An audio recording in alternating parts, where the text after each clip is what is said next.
qui a un potentiel phénoménal. Elle est restée à côté des mouvements des transports en commun pendant des dizaines d'années, et elle est restée à côté du développement urbain quand on la compare aux villes de taille comparable et qui sont nos voisins. Il y a à la fois la conjonction d'un moment qui va être fort, c'est la venue des transports en commun du métro, qui vont changer, bouleverser les distances. Aller à Orly en l'espace de 22 minutes, en partant de la gare de Champigny. Aller à Saint-Denis en l'espace de moins d'une demi-heure. Ça, c'est le projet de la ville. Et tout le monde sait que la colonne vertébrale des transports, c'est un élément essentiel qui est un potentiel, mais ce n'est pas suffisant pour changer la ville. Si j'ai une chose à projeter, je veux dire, et à vous dire, c'est que il faut penser la ville dans sa complexité, dans son devenir. Jusqu'ici, et bien évidemment je rejoins ce qui a été dit par Jean-Louis, on a assisté à une série d'opérations qui sont essentiellement des opérations immobilières.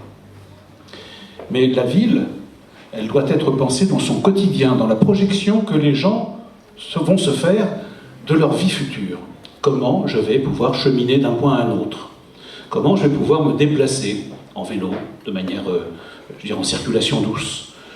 Comment on va rapprocher les gens des uns des autres? Comment on va concevoir les espaces publics? Comment on va faire en sorte qu'on intègre l'accès à l'école, l'accès au commerce, l'accès aux moyens de transport de manière la plus économe, de manière la plus facile? Et comment on projette la vie des quartiers? La vie des quartiers, c'est bien évidemment du bâti, et je partage tout à fait ce qui a été dit, c'est que nous souffrons aujourd'hui d'un mode de production des logements qui est fondé sur l'efficacité économique et pas l'exigence de la qualité.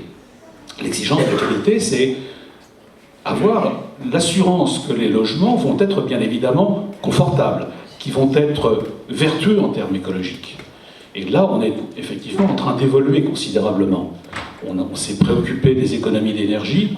Maintenant, on intègre la construction des logements dans une logique de limiter l'empreinte carbone, ce qui est une révolution forte pour les années à venir. Voilà, je pense que cet enjeu, il va impacter considérablement la réflexion, mais aussi les modes de production. Il y a aujourd'hui des recherches majeures qui sont faites. Il y a des filières nouvelles qui sont en cours de réalisation. Il y a des modes de production, je pense notamment à l'automatisation des imprimantes 3D, y compris dans le bâtiment pour construire, qui est quelque chose d'important, dans lequel on doit avoir un rôle innovant. Mais la ville, c'est aussi tout ce qui existe. En France, la construction neuve, elle représente moins de 1% des logements existants. Et la majorité, c'est bien évidemment les logements qui aujourd'hui sont le fruit des dizaines d'années. Donc l'exigence, effectivement, des bilans thermiques, avec des projets qui sont des projets d'intégration de l'ensemble des interventions, c'est quelque chose qui est essentiel, donc je rejoins tout à fait ce que tu as dit. Alors, sur le logement, je voulais ajouter 2-3 autres choses. Champigny a 42% de logements sociaux. 42%. On est dans la moyenne très haute des villes du Val-de-Marne. Le problème de Champigny, c'est qu'on est une ville pauvre, structurellement, fiscalement, avec une population qui est aujourd'hui, effectivement, très pauvre. Et la tendance majeure, et c'est pas du tout stigmatiser le logement social que de le dire, la tendance majeure, c'est qu'il y a une paupérisation accrue des personnes qui vivent dans le logement social. Ce n'est pas leur faire injure. Je trouve que le logement social est un élément essentiel, fédérateur, structurant de la ville. Mais pour autant, ce n'est pas un moyen de la construire a priori. Et donc cette inversion des choses doivent s'intégrer en termes de qualité, en termes d'image, sans qu'on puisse discerner ce qui est du social et de l'accession ou du locatif libre.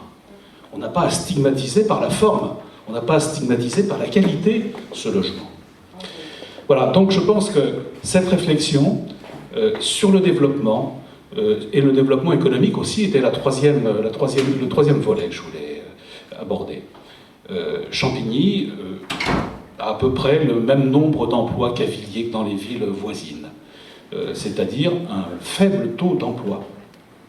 Ce ne sont pas des villes qui sont reconnues comme des villes tertiaires, et je le dis très clairement, je ne pense pas que demain matin, parce qu'on va le décider, elles le deviendront.